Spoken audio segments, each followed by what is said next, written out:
Hello friends, good evening to everyone.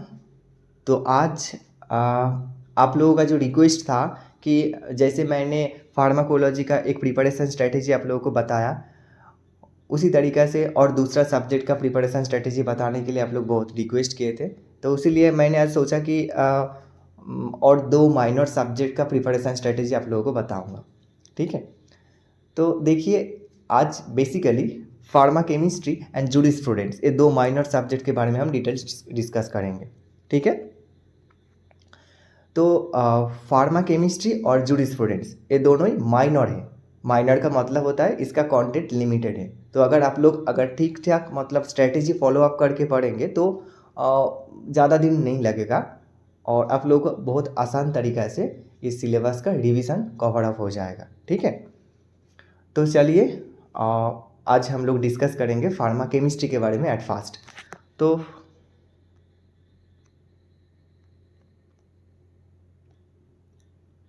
देखिए, pharma chemistry actually बहुत ही elaborated subject है, लेकिन फार्मा केमिस्ट्री में इनऑर्गेनिक सबसे इम्पॉर्टेंट है for pharmacist exam. Pharmacist exam में फार्मा केमिस्ट्री से इनऑर्गेनिक से ही क्वेश्चन ज़्यादा पूछा जाता है, मतलब 90 to 95% क्वेश्चन इनऑर्गेनिक से ही आता है। बाकी जो 5% रह गया वो आता है क्या है ना, ऑर्गेनिक से। फिर भी ऑर्गेनिक में क्या क्या पढ़ना होगा वो मैं बाद में बोलूँगा, अभी इनऑर्गेनिक से स्टार्ट करते हैं। ठीक है, तो देखिए, इनऑर्गेनिक जो है, इनऑर्गेनिक केमिस्ट्री में इनऑर्गेनिक कंपाउंड में डिटेल्स सब कुछ है। तो इनऑर्गेनिक कंपाउंड का जो भी डिटेल्स है उसको क्या करना है ना, आपको कैटेगरी पढ़ना है, सिनोनिम पढ़ना है और यूज़ पढ़ना है। जैसे कि मैं एग्जाम्पल दे रहा हूँ, आपने कोई एक चैप्टर पहले ओपन किया, एसिड बेस एंड वाफर। तो एसिड बेस वाफर का एक एग्जाम्पल हिसाब से एक कंपाउंड है, वो है क्या, हाइड्रोक्लोरिक एसिड है, HCl। HCl का आपको सिनोनिम पढ़ना है, मतलब म्यूरियाटिक एसिड। HCl का यूज़ क्या है, एक्क्लोरहाइड्रिया पेशेंट को हम लोग HCl दे सकते हैं, मतलब जिसका हाइड्रोक्लोरिक एसिड प्रोडक्शन कम होता है बॉडी में, मतलब स्टोमक में, उसको हम लोग HCl को मेडिसिनल वैल्यू हिसाब से दिया जाता है। तो ये जो भी मतलब मैंने बताया, HCl एक इनऑर्गेनिक कंपाउंड, मतलब ये एक्चुअली इसका सिनोनिम है कि म्यूरियाटिक एसिड, और एसिड बेस वाफर इसका कैटेगरी है। और यूज़ भी मैंने बता दिया कि एक्क्लोरहाइड्रिया पेशेंट को हम लोग यूज़ करते हैं। तो ऐसे ही आपको कहना, हर इंडिविजुअल कंपाउंड का ऐसे कैटेगरी पढ़ना है, सिनोनिम पढ़ना है एंड यूज़ पढ़ना है। ठीक है, तो ये हो गया मेरा first part 1। Then second part में क्या है ना, theory of acid base buffer, cyanide poisoning.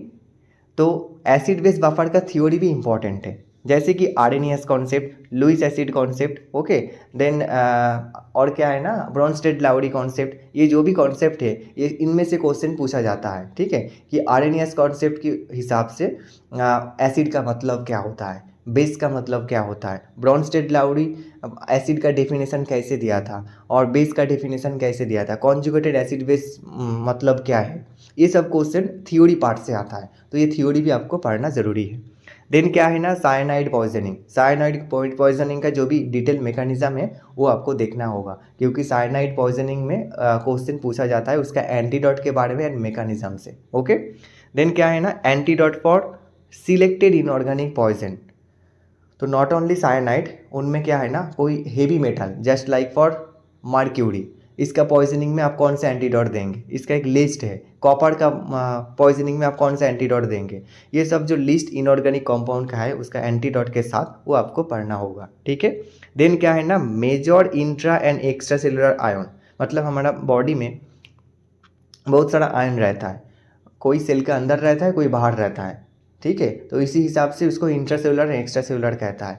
तो एक्स्ट्रा सेलुलर पोजीशन में कौन सा आयन रहता है और इंट्रासेलुलर में कौन सा आयन रहता है, और उसका एक्चुअल क्वांटिटी कितना, वो भी क्वेश्चन में पूछा जाता है। जैसे कि सोडियम का क्वांटिटी कितना रहता है, पोटासियम का क्वांटिटी कितना रहता है। ठीक है, सोडियम कौन सा आयन, एक्स्ट्रा सेलुलर या इंट्रासेलुलर, ये सब क्वेश्चन पूछा जाता है। ठीक है, तो ये आपको देखना होगा।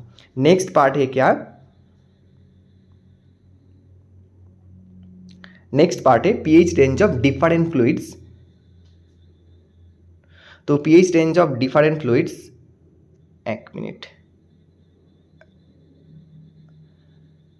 सो pH range of different fluids like blood, saliva, urine. मतलब क्या होता है ना, हमारा मतलब जो भी डिफरेंट डिफरेंट बॉडी पार्ट्स है, ये जो भी डिफरेंट बॉडी पार्ट्स है इसका अलग अलग क्या है ना पीएच रेंज होता है। तो ये पीएच रेंज को आपको जानना जरूरी है क्योंकि इनमें से क्वेश्चन पूछा जाता है। जस्ट लाइक लैक्रिमल फ्लूइड, तो लैक्रिमल फ्लूइड का पीएच अलग है, अब ब्लड का पीएच अलग है, स्किन का पीएच अलग है, सलाइवा का पीएच अलग है। तो ये सब का पीएच रेंज आपको देखना होगा क्योंकि इनमें से क्वेश्चन पूछा जाता है। ठीक है, नेक्स्ट है क्या है, radio pharmaceuticals and radio opaque contrast media is very important chapter. इनमें से क्या पूछा जाता है, रेडियो न्यूक्लाइड्स का एग्जाम्पल आपको पूछा जाता है। Just like for sodium iodine 131, iodine 131 एक रेडियो न्यूक्लाइड्स, इसका यूज़ आपको पूछा जाएगा कि कौन सा फंक्शन में इसको यूज़, मतलब कौन सा पर्पस में इसको यूज़ किया जाता है। ठीक है, तो ये one type of radio isotope. तो ये रेडियो आइसोटोप में आपको थ्योरी भी थोड़ा सा देखना होगा कि रेडियो आइसोटोप का एक्चुअली यूनिट क्या होता है, इसको कूड़ी कहता है, कूड़ी। ठीक है, और कूड़ी को आपको अगर कन्वर्ट करना है मतलब जूल में, आर्ग में, ये सब आपको कन्वर्सन टेबल भी थोड़ा सा देखना होगा, कूड़ी, जूल, आर्ग, ठीक है, कूलम्ब, ये सब देख लेना।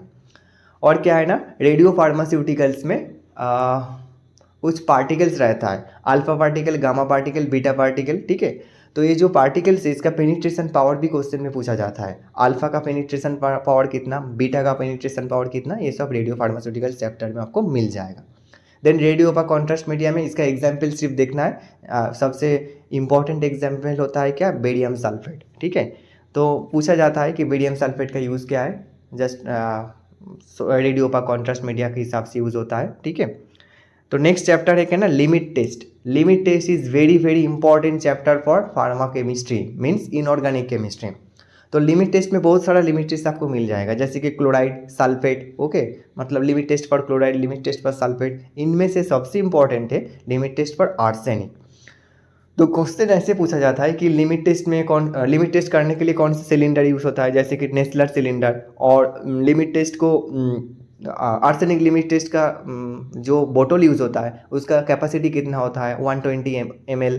ठीक है, और आर्सेनिक लिमिट टेस्ट का जो भी मेकानिज़्म है, ठीक है, कौन सा गैस प्रोडक्शन होता है, हाइड्रोजन सल्फाइड, वो कहाँ पे जाके इंट्रैपमेंट होता है, कौन सा कलर देता है, ये सब क्वेश्चन पूछा जाता है। ठीक है, और इनमें से क्या इंपॉर्टेंट है ना, रिएजेंट। जैसे क्लोराइड लिमिट टेस्ट में कौन सा रिएजेंट यूज़ हो रहा है, सल्फेट में कौन सा रिएजेंट यूज़ हो रहा है, ये सब इंपॉर्टेंट है।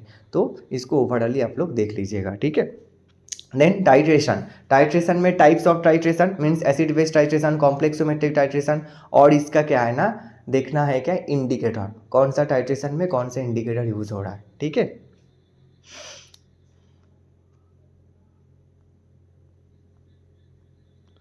Then organic. ओके, तो देखिए इसके बाद आ रहा है क्या, ऑर्गेनिक। ऑर्गेनिक में आपको क्या पढ़ना है, only chemical classification of drugs. मतलब इस पे क्या है ना, सिर्फ केमिकल क्लासिफिकेशन को देखिएगा। ठीक है, जैसे कि मैंने अगर आपको बताऊं कि ओमिप्राजोल, ओमिप्राजोल में कौन सा केमिकल मॉइटी है, जस्ट लाइक बेंजीमिडाजोल। ओके, फेनिटोइन में कौन सा केमिकल मॉइटी है, और नाइट्रोफ्यूरानटोइन डेरिवेटिव है। ठीक है, मीन्स हाइड्रोजन डेरिवेटिव है। तो ऐसे ही मतलब आपको क्वेश्चन पूछा जाएगा कि कौन सा कंपाउंड में कौन सा केमिकल मॉइटी प्रेजेंस है। तो आपको ये, अगर आप केमिकल क्लासिफिकेशन पढ़िएगा तो आपको ये सब याद आ जाएगा। लेकिन मैं ये सजेस्ट करूँगा कि फार्मा केमिस्ट्री में मैक्सिमम क्वेश्चन इनऑर्गेनिक से ही आता है। अगर आपके पास टाइम है, इनऑर्गेनिक कंप्लीट हो चुका है, फिर आपको अगर टाइम बच गया तो फिर ऑर्गेनिक देख लेना।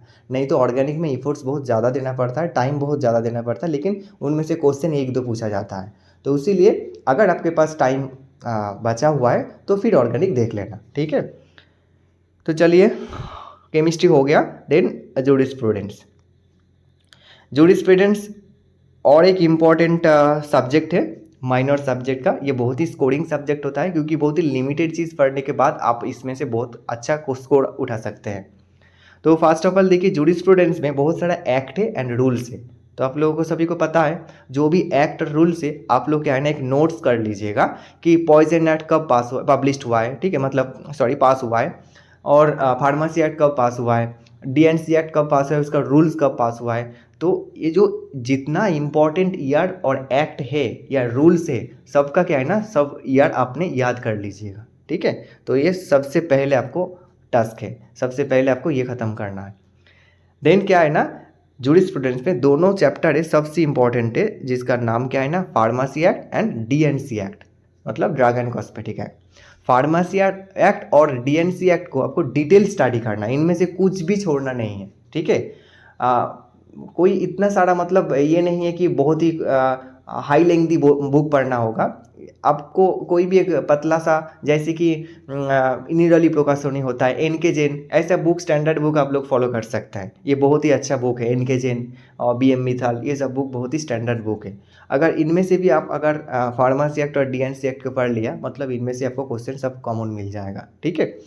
तो फार्मेसी एक्ट में बहुत सारा चीज़ है, पीसीआई है, एसपीसी है, ठीक है। उसका कॉन्स्टिट्यूशन के बारे में आपको पढ़ना होगा, और एजुकेशन रेगुलेशन कब पास हुआ है, ठीक है। तो इसका सब डिटेल्स आपको मिल जाएगा।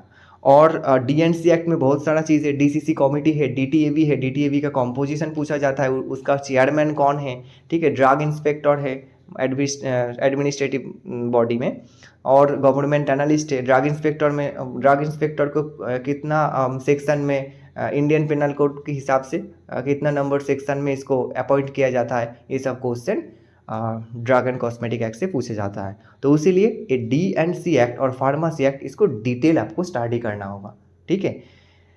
तो फिर क्या है ना, next chapter MTP act. MTP means होच्छे medical termination of pregnancy act, ठीक है। Medical termination of pregnancy act का क्या है ना, 2 वर्जन है, ठीक है। तो इसका एक ओल्ड वर्जन है और फिर एक करेक्शन होके फिर न्यू वर्जन आया है। ये दोनों वर्जन का क्या है ना, आपको डिटेल्स पढ़ना है कि पहला वर्जन में क्या क्या बोला गया था और सेकेंड वर्जन में क्या क्या बोला है, ठीक है।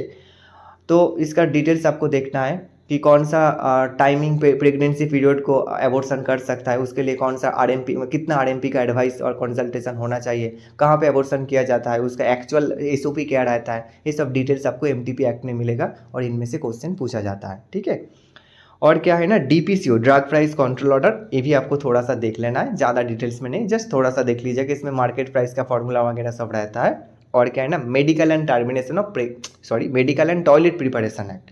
मेडिकल एंड, एक्चुअली मेडिकल नहीं होगा, medicinal and toilet preparation, okay.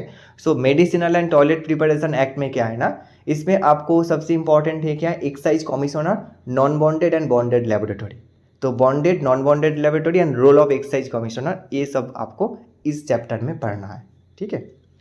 बाकी क्या है ना, NDPS act, narcotic drug and psychotropic substance. NDPS act कब पास हुआ है, एनडीपीएस एक्ट में एक्चुअली क्या बोला गया है, कौन सा ड्रग को हम लोग मतलब रिस्ट्रिक्शन रखेंगे, और इसका एक कमिटी रहता है, एनडीपीएस कमिटी। तो एनडीपीएस कमिटी में कितना सारा मेंबर होता है, मैक्सिमम क्या है ना 20 मेंबर रह सकता है एनडीपीएस कमिटी में। ये एम्स रायपुर का क्वेश्चन में पूछा गया था, तो ये भी आपको देखना है। तो NDPS act, DPCO act, MTP act, ये सब आप लोग थोड़ा सा देख लीजिएगा, जस्ट फॉर ओवरलुकिंग, ठीक है। तो जूरिस्प्रूडेंस इतना सारा ही है। बाकी अगर आपको लगेगा कि हाँ और भी टाइम आप लोगों के पास है, तो थोड़ा सा drug and magic remedies act को देख सकते हैं, ठीक है। बस यही आज तक मतलब आज इतना तक हम लोग का डिस्कशन। मुझे लगता है कि जूरिस्प्रूडेंस या फार्मा केमिस्ट्री, अगर आप लोग ये स्ट्रेटेजी फॉलो करेंगे तो पूरा कवर हो जाएगा, ठीक है। Thank you.